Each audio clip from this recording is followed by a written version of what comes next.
ಜ್ವರ ಬಂದಿದೆಯಾ? ಹಾಗಿದ್ರೆ ಮಾತ್ರೆ ಬೇಡ. ಈ ರಸಂ ಮಾಡಿ ಕುಡೀರಿ. ಅಜ್ಜಿ ಹೇಳ್ತಾ ಇದ್ಲು, ಮಳೆಗಾಲದಲ್ಲಿ ಹುರುಳಿ ಮರಿಬಾರ್ದು ಅಂತ. ಯಾಕೆ ಅಂತ ಗೊತ್ತಾ? ಹಾಯ್ ಫ್ರೆಂಡ್ಸ್, ವೆಲ್ಕಮ್ ಟು ಅನ್ನ ವಿಲಾಸಂ. ನಾನು ಸುಷ್ಮಾ. ಇವತ್ತು ನಾನು ಹುರುಳಿ ರಸಂ ಮಾಡ್ತಾ ಇದ್ದೀನಿ. ಈ ರಸಂ ರೆಸಿಪಿ ನೋಡೋದಕ್ಕೂ ಮುಂಚೆ ನನ್ನ ಚಾನಲ್ನ ಸಬ್ಸ್ಕ್ರೈಬ್ ಮಾಡ್ಕೊಳ್ಳಿ, ಹಾಗೆ ಪಕ್ಕದಲ್ಲಿರೋ ಬೆಲ್ಲೈಕನ್ನ ತಪ್ಪದೇ ಪ್ರೆಸ್ ಮಾಡಿ. ನಾನು ಮೊದಲಿಗೆ ಅರ್ಧ ಕಪ್ಪಷ್ಟು ಹುರುಳಿಕಾಳು ತೊಗೊಳ್ತಿದ್ದೀನಿ. ಅದನ್ನು ರಾತ್ರಿನೇ ನಾನು ವಾಶ್ ಮಾಡಿಕೊಂಡು ಚೆನ್ನಾಗಿ ನೆನೆಸಿಟ್ಕೊಳ್ತಾ ಇದ್ದೀನಿ. ತುಂಬ ಧೂಳಿರುತ್ತೆ, ನೀಟಾಗಿ 2-3 ಸತಿ ನೀಟಾಗಿ ತೊಳ್ಕೊಳ್ಳಿ. ಹಾಗೆ 1 ಕಪ್ಪಷ್ಟು ಅಥವಾ 2 ಕಪ್ಪಷ್ಟು ನೀರು ಹಾಕಿ ಮುಚ್ಚಿಡಬೇಕು. ಇದನ್ನು ನಾನು ರಾತ್ರಿ ಇಡೀ ನೆನೆಸಿಟ್ಕೊತಾ ಇದ್ದೀನಿ. ರಾತ್ರಿ ಪೂರ್ತಿ ನೆನೆಸಿಡೋಕ್ಕಾಗದೇ ಇದ್ರೂ ಒಂದು 4 ಗಂಟೆ ಟೈಮ್ ನೆನೆಸಿದ್ರೆ ಸಾಕಾಗುತ್ತೆ.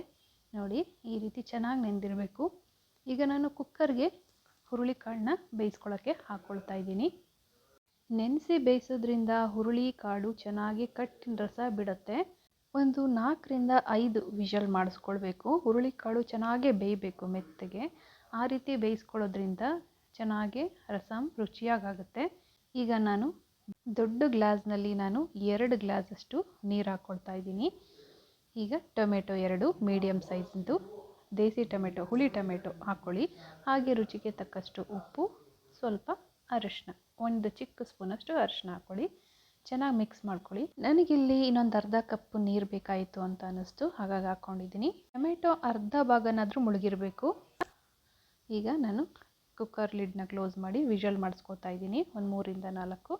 ಇನ್ನೊಂದು ಕಡೆ ಸ್ಟವ್ ಆನ್ ಮಾಡಿಕೊಂಡು ಒಂದು ಒಗ್ಗರಣೆ ಸೌಟ್ ಇಟ್ಕೊಂಡಿದ್ದೀನಿ. ಇದನ್ನು ಡ್ರೈ ಸ್ಪೈಸಸ್ ಹುರಿಯೋದಕ್ಕೋಸ್ಕರ 1 ಟೇಬಲ್ ಸ್ಪೂನಷ್ಟು ಧನಿಯಾ, 1 ಟೀ ಸ್ಪೂನಷ್ಟು ಮೆಣಸು, 1 ಟೀ ಸ್ಪೂನಷ್ಟು ಜೀರಿಗೆ, ಹಾಗೆ 1/4 ಟೀ ಸ್ಪೂನಷ್ಟು ಮೆಂತ್ಯ, ಇಷ್ಟು ಮೆಜರ್ಮೆಂಟ್ ತೊಗೊಂಡಿದ್ದೀನಿ. ಇದನ್ನು ನಾನು ಡ್ರೈಯಾಗಿ ಹುರಿತಾ ಇದ್ದೀನಿ. ಭಾಳ ಹೈ ಫ್ಲೇಮ್ ಮಾಡ್ಕೊಂಡು ಹುರಿಯೋಕೆ ಹೋಗಬೇಡಿ, ಲೈಟಾಗೇ ಇರಲಿ, ಇಲ್ಲಾಂದರೆ ಮಸಾಲೆ ಎಲ್ಲ ಸೀದ್ ಬಿಡುತ್ತೆ. ಇಷ್ಟಾದರೆ ಸಾಕು.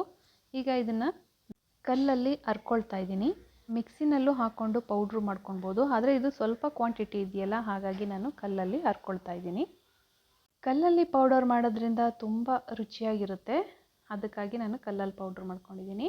ಹದವಾಗಿ ಹುರಿದಿರೋದ್ರಿಂದ ಎಲ್ಲ ಇಂಗ್ರೀಡಿಯೆಂಟ್ಸ್ಗಳು ತಣ್ಣಗಾದ್ಮೇಲೆ ಕ್ರಿಸ್ಪಿಯಾಗಿರುತ್ತೆ. ಕಲ್ಲಲ್ಲಿ ಸ್ವಲ್ಪ ಹಿಂಗೆ ಮ್ಯಾಶ್ ಮಾಡಿದ್ರೂ ಬೇಗ ಪುಡಿ ಆಗಿಬಿಡುತ್ತೆ. ಇದನ್ನು ನೈಸಾಗಿ ಪೌಡರ್ ಮಾಡ್ಕೊಳ್ಳಿ. ಈ ರೀತಿ ಮಾಡಿಕೊಂಡು ಒಂದು ಸೈಡು ತೆಗೆದಿಟ್ಕೊಳ್ಳಿ. ನೀವು ರಸಂ ಮಾಡುತ್ತೀನಿ ಅಂದಾಗ ಮಾತ್ರ ಈ ಪೌಡರ್ ಮಾಡಿಟ್ಕೊಳ್ಳಿ. ಮೊದಲೇ ಮಾಡಿಟ್ಕೊಂಡು ರಸಮ್ಗೆ ಹಾಕಿದ್ರೆ ಅಷ್ಟು ಚೆನ್ನಾಗಿರೋದಿಲ್ಲ. ನೋಡಿ, ಇಷ್ಟಿರಬೇಕು. ಇದನ್ನು ನಾನು ಪಕ್ಕಕ್ಕೆ ತೆಗೆದಿಟ್ಕೊಳ್ತಾ ಇದ್ದೀನಿ. ಈಗ ಕಾಳೆಲ್ಲ ಚೆನ್ನಾಗಿ ಬೆಂದಿದೆ. ನೋಡಿ, ತೋರಿಸ್ತೀನಿ. ಈ ರೀತಿ ಬೆಂದಿರಬೇಕು. ಕೈಯಲ್ಲಿ ಈ ರೀತಿ ಪ್ರೆಸ್ ಮಾಡಿದ್ರೆ ಮೆತ್ತಗಾಗಿರಬೇಕು. ಆ ರೀತಿ ಆದರೆ ರುಚಿಯಾಗಿರುತ್ತೆ. ಅದನ್ನು ನಾನು ಒಂದು ಬೌಲಿಗೆ ತೆಗೆದಿಟ್ಕೊಂಡಿದ್ದೀನಿ. ತಣ್ಣಗಾದ್ಮೇಲೆ ಇದನ್ನು ಒಂದು ಜಾರ್ಗೆ ಹಾಕ್ಕೊಂಡು ಇದನ್ನು ಗ್ರೈಂಡ್ ಮಾಡ್ಕೊಳ್ಬೇಕಾಗುತ್ತೆ. ತುಂಬ ನೈಸಾಗಿ ಆಗದೇ ಇದ್ರೂ ಒಂದು ಹದಕ್ಕೆ ರುಬ್ಕೊಳ್ಬೇಕು. ಕಾಳು ಚೆನ್ನಾಗಿ ಬೆಂದಿದ್ರೆ ರಸಂ ತುಂಬ ಟೇಸ್ಟಿಯಾಗುತ್ತೆ. ಹಾಗಾಗಿ ಕಾಳನ್ನ ಚೆನ್ನಾಗಿ ಬೇಯಿಸ್ಕೋಬೇಕು. ಫಸ್ಟ್ ತಿಪ್ಪೆ ಕಾಳು ಚೆನ್ನಾಗಿ ಬೇಯಿಸ್ಕೊಳ್ಬೇಕು. ನೋಡಿ, ಈ ರೀತಿ ಆಗಿರಬೇಕು. ತೋರಿಸ್ತೀನಿ ನೋಡಿ, ಇಷ್ಟಾಗಿದ್ದರೆ ಸಾಕು.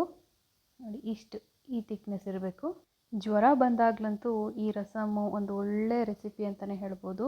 ಈಗ ಒಂದು ಪಾತ್ರೆಗೆ ಹುರುಳಿ ಕಟ್ಟನ್ನು ಹಾಕ್ಕೊಂಡು ಈ ರುಬ್ಬಿರೋವಂಥ ಪೇಸ್ಟನ್ನು ಹಾಕ್ಕೊಂಡು ಸ್ವಲ್ಪ ನೀರು ಮಿಕ್ಸ್ ಮಾಡ್ಕೋಬೇಕಾಗತ್ತೆ. ನೀವು ರುಬ್ಬಿರೋ ಜಾರಿಗೆನೇ ಸ್ವಲ್ಪ ನೀರು ಹಾಕ್ಕೊಂಡು ಕನ್ಸಿಸ್ಟೆನ್ಸಿ ನೋಡಿಕೊಂಡು ಹಾಕ್ಕೊಳ್ಳಿ.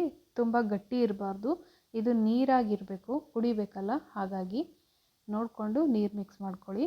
ನಾವು ಅರ್ಧ ಕಪ್ಪಿಂದ ಮಾಡಿರೋವಂಥ ಈ ರಸಮ್ನ ಒಂದು 4-5 ಜನ ಕುಡಿಬೋದು. ಈಗ ನಾನು ಹುಣಸೆ ರಸನ ಮಿಕ್ಸ್ ಮಾಡ್ಕೊಳ್ತಾ ಇದ್ದೀನಿ. ಹಾಗೆ 2-3 ಮೆಣಸಿನ್ಕಾಯಿನ ಉದ್ದುದ್ದ ಸೀಳ್ಕೊಂಡು ಹಾಕ್ಕೊಂಡಿದ್ದೀನಿ. ಹಾಗೆ ನಾವು ಮಾಡಿಟ್ಕೊಂಡಂಥ ಪೌಡ್ರನ್ನ ಇದಕ್ಕೆ ಹಾಕ್ಕೊಳ್ತಾ ಇದ್ದೀನಿ. ನೀಟಾಗಿ ಹಾಕಿ ಮಿಕ್ಸ್ ಕೊಡಿ. ಚಿಕ್ಕ ಉಂಡೆಯಷ್ಟು ಬೆಲ್ಲ ಹಾಕ್ಕೊಳ್ತಾ ಇದ್ದೀನಿ ರುಚಿಗೆ. ಹಾಗೆ ರುಚಿಗೆ ತಕ್ಕಷ್ಟು ಉಪ್ಪು ಹಾಕ್ಕೊಂಡು ಚೆನ್ನಾಗಿ ಕುದಿಯೋದಕ್ಕೆ ಬಿಡಬೇಕು.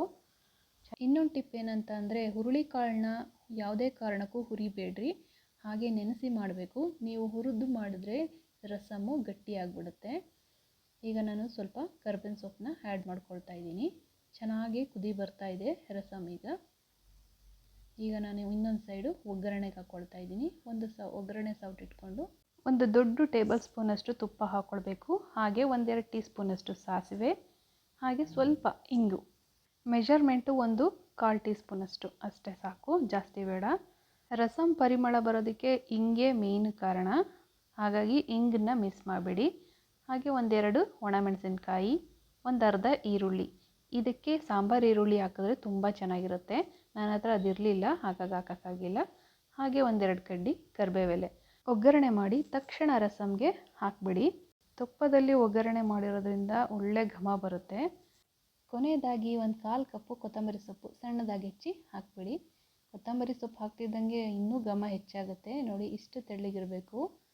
ತುಂಬ ರುಚಿಯಾಗಿರುತ್ತೆ. ಹಾಗೆ ಕುಡಿಯೋಕ್ಕಂತೂ ಸಖತ್ತಾಗಿರುತ್ತೆ. ಈ ರಸಮ್ ಕುಡಿಯೋದ್ರಿಂದ ಕೆಮ್ಮು, ಶೀತ, ಜ್ವರ ಆಗಲಿ ಯಾವುದು ಕೂಡ ಹತ್ತಿರ ಬರೋಲ್ಲ. ಬಂದಿದ್ದರೂ ಹೊರಟೋಗ್ಬಿಡುತ್ತೆ.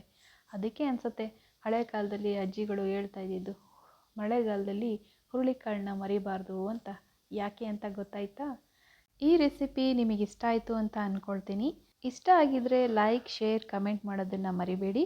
ಯಾರ್ಯಾರು ಫಸ್ಟ್ ಟೈಮ್ ನನ್ನ ಚಾನಲ್ನ ನೋಡ್ತಾ ಇದ್ದೀರೋ ದಯವಿಟ್ಟು ಸಬ್ಸ್ಕ್ರೈಬ್ ಮಾಡಿಕೊಂಡು ನೋಡಿ. ಹೀಗೆ ನನ್ನ ಚಾನಲ್ನ ಸಪೋರ್ಟ್ ಮಾಡ್ತಾಯಿರಿ. ಇನ್ನಷ್ಟು ಒಳ್ಳೆ ರೆಸಿಪಿಯೊಂದಿಗೆ ಭೇಟಿ ಮಾಡ್ತೀನಿ. Thank you for watching.